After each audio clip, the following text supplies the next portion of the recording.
ایک بزرگ کی بات لکھی جو تابعی ہیں، وہ فرماتے ہیں کہ ان بزرگوں کا طریقہ یہ تھا کہ وہ لوگوں سے چھپ کے نا پہاڑ کے پیچھے عبادت کرتے تھے، اور پوزیشن ان کی یہ تھی کہ کسی سے ملتے نہیں تھے، بالخصوص فجر کی نماز سے لے کر عصر کی نماز تک بکریاں رکھی ہوئی تھیں، ان کو چراتے رہتے تھے فرات کے کنارے اور نفل پڑھتے رہتے تھے۔ اس وقت کو ملنے بھی نہیں آتا تھا۔ ایک شخص بڑی دور سے ان کی شہرت سن کے آیا، میں نے تو ملنا ہے۔ لوگوں نے کہا وہ اس وقت نہیں ملتے، ناراض ہوتے۔ اس نے کہا اللہ کا بندہ ہے نا، ناراض ہو بھی جائے گا تو لمبا ناراض رہے گا نہیں، اللہ والے جلدی راضی ہو جاتے ہیں۔ پہنچ گئے۔ اب وہ بابا جی نماز پڑھ رہے تھے تو کہتے ہیں میں نے عجیب منظر دیکھا کہ بابا جی فرات کے کنارے نماز پڑھ رہے ہیں اور ایک بھیڑیا ان کی بکریوں کی حفاظت کر رہا ہے۔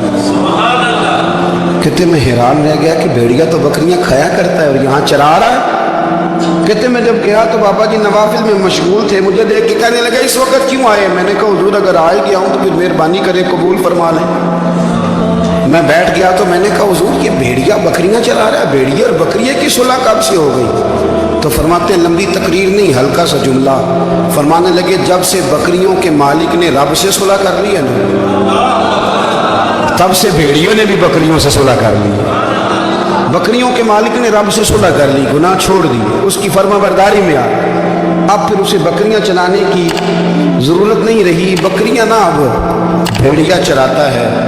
کہتے ہیں میرے اوپر کپ کپی طاری ہو گئی بزرگوں کی بات سن کے، اور مجھے پیاس لگی اور خواہش آئی کہ پتہ نہیں اب بابا جی کچھ کھلائیں پلائیں گے بھی کہ نہیں، بابا جی کچھ کھلائیں گے بھی کہ نہیں۔ کہتے میرے دل میں خیال تھا تو بزرگوں نے نا ایک لکڑی کا پیالہ، ان کے پاس وہ غار میں بیٹھے تھے تو ایک چھوٹا سا پتھر تھا، اس کی ڈھلان بنی ہوئی، بابا جی نے اس کے نیچے لکڑی کا پیالہ رکھا، وہ رکھا ہی تھا تو وہ دودھ سے بھر گیا۔ کہتے انہوں نے مجھے دیا تو ٹھنڈا اور میٹھا دودھ، میری طبیعت خوش ہو گئی۔ بابا جی نے دوبارہ وہی پیالہ اسی جگہ رکھا تو شہد سے بھر گیا۔ 1000 سال پہلے داتا صاحب لکھ رہے ہیں، کہتے مجھے دیا۔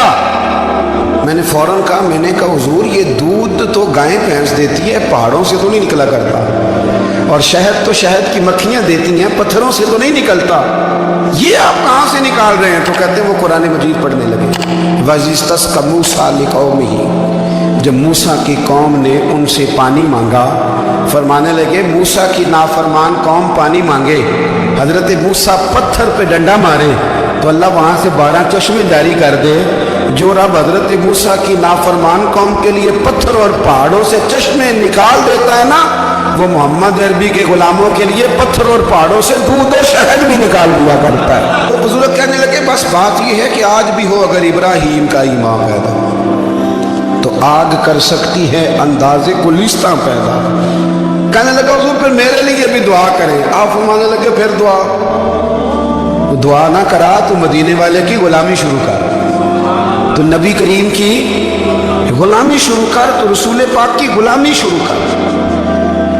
ایک بات علم، پھر فرمایا اللہ رسول سے محبت، پھر فرمایا حضور کی غلامی۔ اس سے سارے مکاشفات کھلیں گے، اس سے سارے مشاہدات کھلیں گے، اسی سے کرامتیں ملیں گی، اسی سے مقبولیت ہوگی، اسی سے اللہ نبی کی بارگاہ میں درجہ ملے گا۔ پھر داتا صاحب آگے بڑھتے ہیں، داتا صاحب فرماتے ہیں صوفیاء کی ایک جماعت ہے جو کہتی ہے ہم نے تو کبھی اپنی زبان پر دکھ بیان ہی نہیں کیے، ہر شے اپنے رب رسول کے حوالے کر دی، ہر شے اللہ رسول کے۔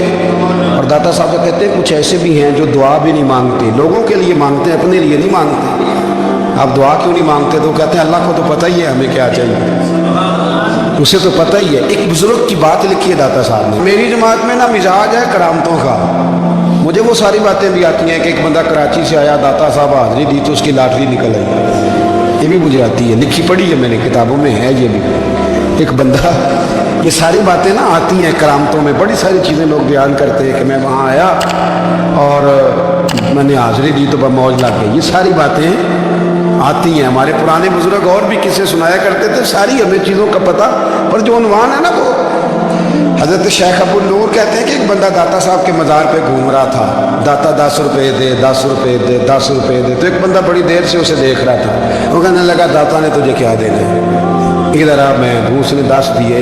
بندہ بڑا حسین تھا, ہنس پڑا, کہنے لگا داتا تیرے بھی صدقے جاؤں. دلانے لگا تو منکر سے ہی دلوا دیے, جو نہیں مانتا اسی سے دلوا دیے. وہ بڑا پریشان ہوا, میں اور چکر میں تھا, اس نے میرے اوپر ہی جڑ دی ہے بات. کہنے لگا داتا تیرے صدقے جاؤں.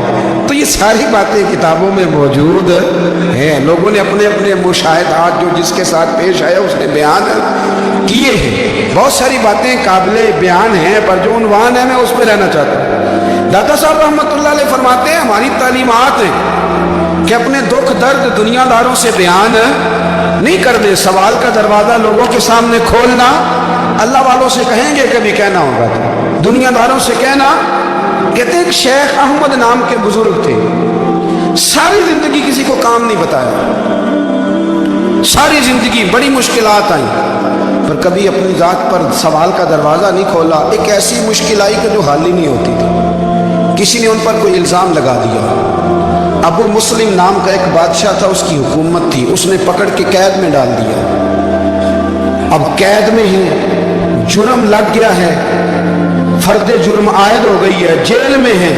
لوگ کہنے لگے حضرت جی اپنی صفائی میں کچھ کہیں. فرمانے لگے ساری زندگی بندوں سے کچھ نہیں کہا, اللہ رسول کو پتہ ہے میں بے گناہ ہوں, مجھے کہنے کی ضرورت نہیں. داتا غانی بخش علی حجویری نے لکھا ہے, داتا صاحب کہتے ہیں تو یقین کامل تو پیدا کر, تو ایمان تو پختہ کر.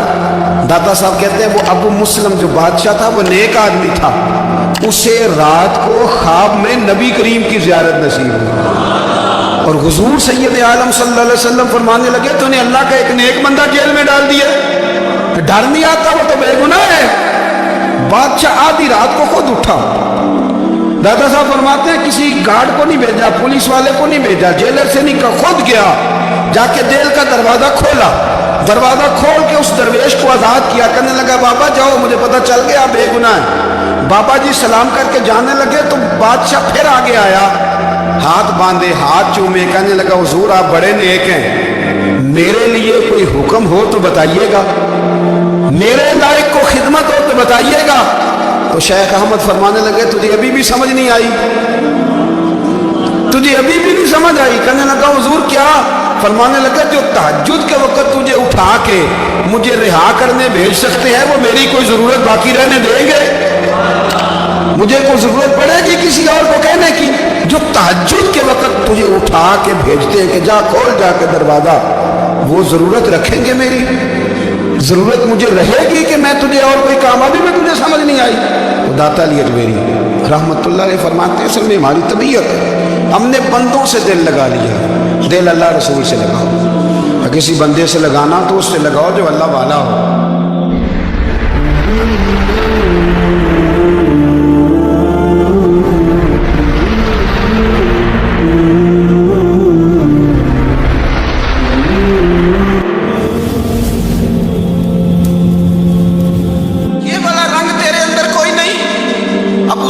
آئے ان دنوں جن دنوں حالات بڑے کٹھن تھے, اختلاف شدت کا تھا. ابو سفیان آئے حضور کی بارگاہ میں. آئے کس لیے؟ مکے میں قحط پڑ گیا ہے, بارش نہیں ہوتی.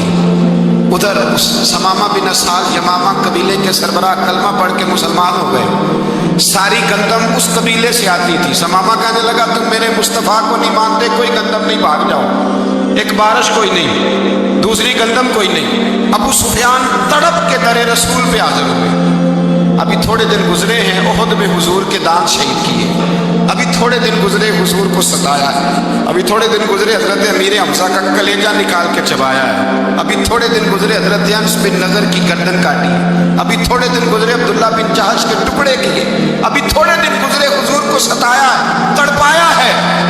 پر حضرت علی شیر خدا فرماتے ہیں میں ماننے والا اس رسول کا ہوں, اس کے دانت شہید ہو گئے, احد کے اندر ساری داڑھی لہو سے بھر گئی. فرماتے میں رو پڑا اور میں نے کہا محبوبہ اب نہیں مجھ سے برداشت ہوتا, دعا کریں اللہ ان پہ عذاب نازل کرے. اٹھائے ہاتھ, آپ دعا کریں گے تو اللہ تبارک و تعالیٰ 2 پہاڑیوں میں پیس ڈالے گا.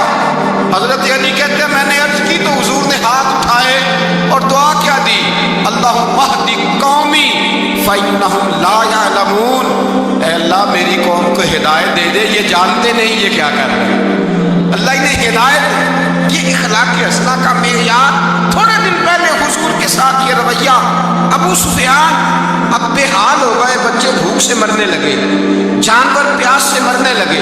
ابو سفیان چھپتا چھپاتا کہنے لگا چارہ کوئی نہیں، مصطفیٰ کے پاس جانا ہی پڑے گا۔ ابو سفیان مدینے پہنچ گئے۔ جب پہنچے نا تو ابو سفیان کی اپنی صاحبزادی حضرت ام حبیبہ ام المومنین تھی، رسول اللہ کی زوجہ تھی۔ ابو سفیان جب آئے حضرت ام حبیبہ کے پاس، سیدھے ان کے گھر گئے بیٹی سے ملنے۔ حضور کا بستر بچھا ہوا تھا، حضرت ام حبیبہ حضور کی زوجہ ام المومنین بستر بچھا ہے۔ ابو سفیان بیٹھنے لگے، جناب ام حبیبہ کہنے لگی ابا جی ٹھہر جائیں۔ وہ ٹھہرے تو بستر سمیٹ دیا۔ کہنے لگے بیٹی شاید تیرے گھر میں کوئی قیمتی بستر نہیں، غربت چھپانے کے لیے بستر سمیٹ رہی ہو۔ جناب ام حبیبہ کہنے لگی ابا تو مسلمان نہیں نہ ہوا، ابھی تیری سوچ کافروں جیسی ہے، تو یہاں آ کے کھڑا ہونا جہاں میں کھڑی ہوں، پھر تجھے رسول اللہ کی محبت کے رنگ کا پتہ چلے۔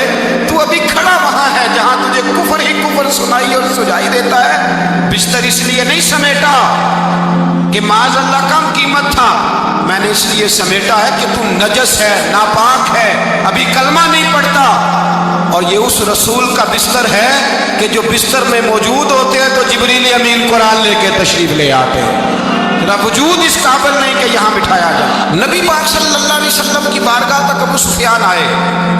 ابو سفیان کہتے ہیں مجھے امید نہیں تھی، ابھی سوچ نہیں نا بدلی تھی، کہتے مجھے امید نہیں تھی، میرا خیال تھا وہ شکوے کریں گے، شکایتیں کریں گے، وہ کہیں گے تم نے بھی تو بڑا کچھ کیا ہے نا۔ ابو سفیان کہتے ہیں میں قربان جاؤں، میں نے یہ رنگ دیکھا تو مدینے کی فضا ویسے ہی بڑی ٹھنڈی تھی، لیکن مصطفیٰ کریم کے ساتھ جب میں نے بات کی تو میرے وجود پر گریہ طاری ہو گئی، میرے اوپر کیفیت طاری ہو گئی، میں تڑپنے لگا۔ کہتے ہیں میں نے کہا محبوبہ میں آیا ہوں، آپ کا کلمہ پڑھتے ہی سمامہ نے گندم بند کر دی ہے، بارشیں رک گئی ہیں، مکے کے لوگ بھوک اور پیاس سے مرنے لگے ہیں، محبوبہ بیٹیاں روتی ہیں، یا رسول اللہ مائیں ان کی چھاتیوں میں دودھ خشک ہو گیا ہے، بچے بلکتے ہیں۔ ابو سفیان کہتے ہیں میں دشمن تھا، سارے مکے کے لوگ دشمنی کرتے تھے، لیکن جب میں نے یہ لفظ کہے نا اچانک میری نظر اٹھی تو مصطفیٰ کریم کی تو آنکھیں آنسو برسا رہی۔ کہتے میری بات بھی مکمل نہ ہوئی، حضور نے پہلے رکا منگوایا، سمامہ کے نام فرمایا پہلے تو انہیں غلہ اپنی مرضی سے دیتا تھا، اب تیرے نبی کا حکم ہے کہ پہلے سے بڑھ کر تو انہیں غلہ دینا ہے۔ اور پھر میرے مصطفیٰ نے ہاتھ اٹھائے۔